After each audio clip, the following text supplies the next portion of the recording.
In today's tutorial, I'm going to be focusing on choosing a perspective.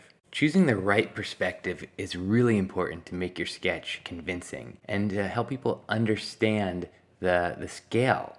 It's how you understand the difference between a building and a door handle. When I was a young designer, I didn't quite understand this lesson. I was working on a project to design a butter dish, and I thought to myself, I'm going to design and sketch the most dynamic butter dish ever. For the presentation, everybody will be so impressed with the perspective, and I did this giant 36-inch drawing on newsprint of this butter dish that was coming right out of the page, it seemed like. And my professor walked up to the wall and he drew this, a little stick figure of a man and holding a hand with his child, and he said, "This is how big your butter dish is.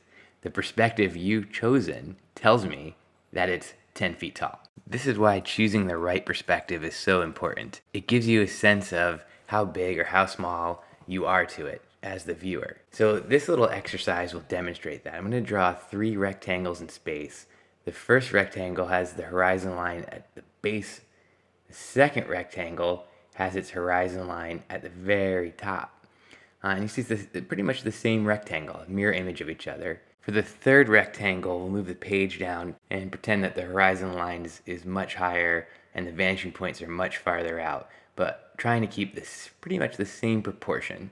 So we have 3 rectangles in space, 3 different perspectives, and those 3 different perspectives communicate 3 different scales. So our first rectangle, I'd say that's about the size of a person, and so this rectangle lends itself more towards an architectural type of a sketch, right? Like you could see the way the vanishing points are, the way the eye line is. It feels like we're looking at something very large. And so every detail that I lay into this sketch only goes to reinforce that. So the angle I chose is architectural in and of itself. For our second rectangle, you can tell, the horizon line's at the top. It's still a big object, but it's not as big as the architectural piece, right? So maybe the person's eye line is more up here. And you can see this kind of lends itself to kind of a medium-sized object. You can see how the perspective I chose reinforces that scale and makes this object that much more convincing.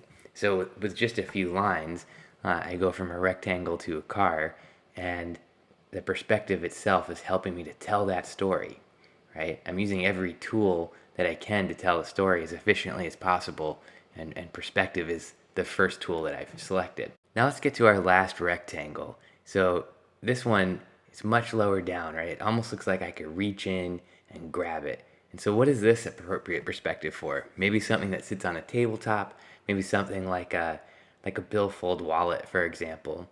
Something that's about hand scale to my drawing itself.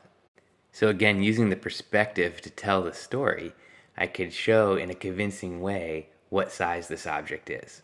So 3 rectangles in space, all about the same proportion, but by adjusting the horizon line and the vanishing points, I've created a different sense of scale, and that scale reinforces the story I'm trying to tell through the drawing. Next time you do a drawing, think about this exercise, and hopefully will help you create a little bit more of a sense of realism and an appropriate sense of scale. If you have any questions or comments, as always, leave them below. I'd love to hear from you guys, and I'd love to get requests as well for future videos. Thanks for watching, and give me a like and a follow if you'd like to see more.